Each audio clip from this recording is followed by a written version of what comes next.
Hi everyone, কেমন আছেন সবাই? আমি তিশা হায়দ্রাবাদ থেকে, আর আপনাদের সকলকে স্বাগত জানাই দ্য লিভিং রুট ব্লগসের একটা নতুন ভিডিওতে। Good morning. তো সকাল সকাল ভিডিওটা আজকে স্টার্ট করলাম। আজকে হলো শনিবার, আর আজকে অ্যাকচুয়ালি বাবা মা বাড়ি চলে যাচ্ছেন, কারণ ওনাদের বাড়িতে কিছু কাজ আছে। তো সকাল থেকে সবারই মনটা খারাপ। আমি আজকে তাড়াতাড়ি ঘুম থেকে উঠে পড়েছি। শরীরটা এখনো সেভাবে সুস্থ হয়নি, আর তার উপরে আরেকটাও চিন্তার বিষয় হলো আমার থেকে মারও বেশ ইনফেকশন হয়ে গেছে, বেশ ঠান্ডা লেগে গেছে। তো মা তো এখানে আর ডাক্তার দেখালেন না, তবুও মাকে বললাম যে বাড়ি গিয়ে একবার ডাক্তার দেখিয়ে নিও। তো চলুন, এখন আর বেশি কথা বলবো না, কারণ বাবা মার জন্য একটু সিদ্ধ ভাত বানাবো।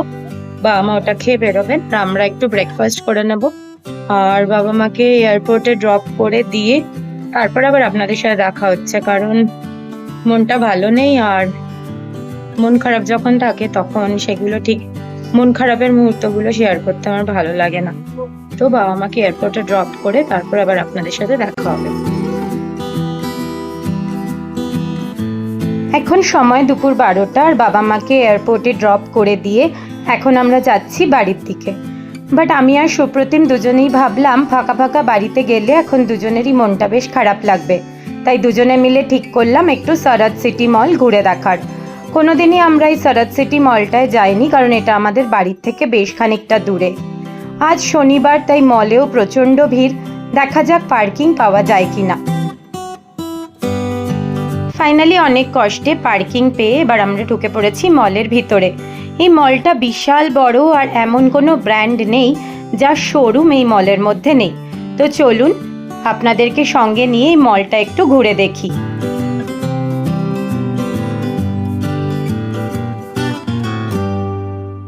কিছু হবে জুতোর দোকান, নিম্যান্স, খারাপ না, দেখতে পারো দেখলে।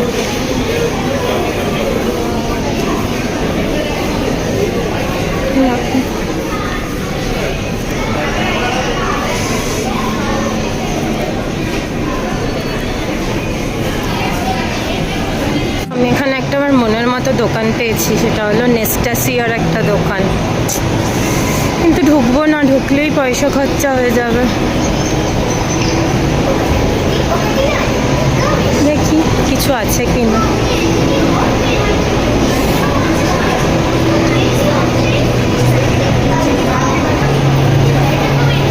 কি সুন্দর দেখুন, এগুলো দারুণ লাগছে দেখতে, কিন্তু কিনবো না, কিনলেই পয়সা খরচা।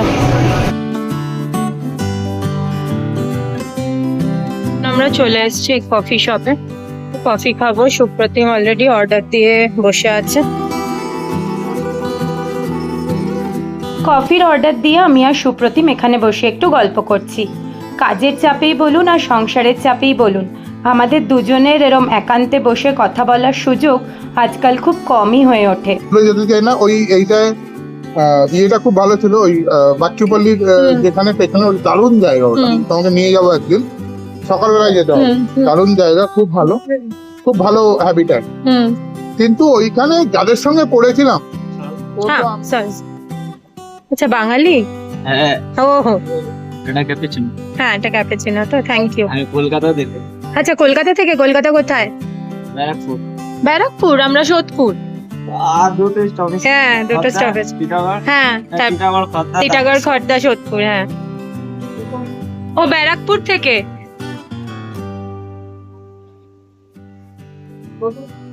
আমরা এখানে চলে এসেছি কফি খেতে, আমি আর সুপ্রতিম।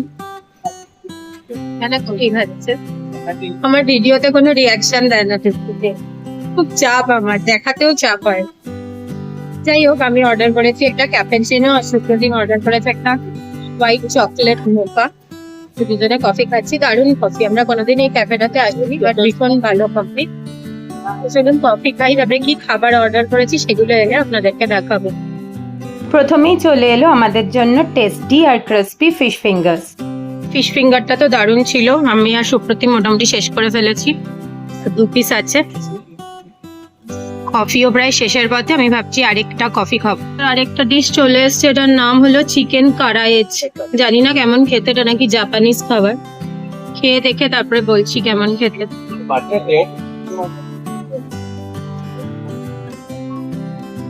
ভালো খেতে।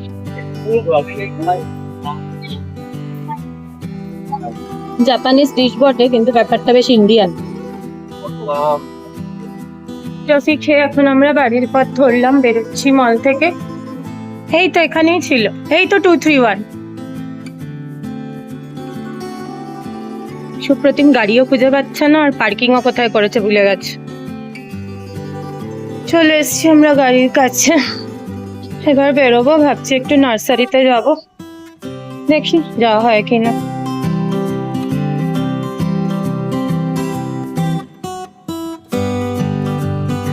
আমি চলে এসছি এখানে নার্সারিতে, দেখি কি পাওয়া যায়। অনেক ফুল, কি সুন্দর লাগছে দেখুন, শুধু দারুণ লাগছে।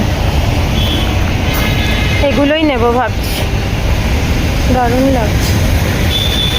কেপিএইচবি কলোনির কাছেই নার্সারিটায় ফুল গাছের দাম বেশ বেশি, তাই একটু দরদাম করেই কয়েকটা ফুলের গাছ কিনে নিলাম, কারণ গাছগুলোতে এত সুন্দর ফুল ফুটে আছে যে ইগনোর করাই গেল না।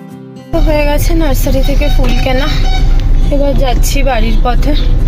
এখন তো অবশ্যই বাড়ি গিয়ে, বাড়িটা বেশ ফাঁকা ফাঁকাই লাগবে, ওই জন্য এয়ারপোর্টে বাবা মাকে ছেড়ে তারাই একটু বাড়ি গেলাম না, কারণ বাড়ি গেলে আমাদের দুজনেরই একটু ফাঁকা লাগতো। তো এখন আগে একটু কফি টফি খেয়ে একটু ঘুরে 2-3টে ফুলের গাছ কিনে এবার যাচ্ছি বাড়ির দিকে। এখন রাস্তাঘাট বেশ ফাঁকা, আর সামনে আকাশটা দেখুন কি সুন্দর লাগছে। এই আকাশটা দেখে আমার কিন্তু বেশ নিজের মধ্যে একটা দুর্গাপূজা ফিল আসছে। একদম শরতের সেই নীল আকাশ। ভালোই আসছিলাম, কিন্তু বাড়ির কাছে এসেই পেলাম তীব্র যানজট।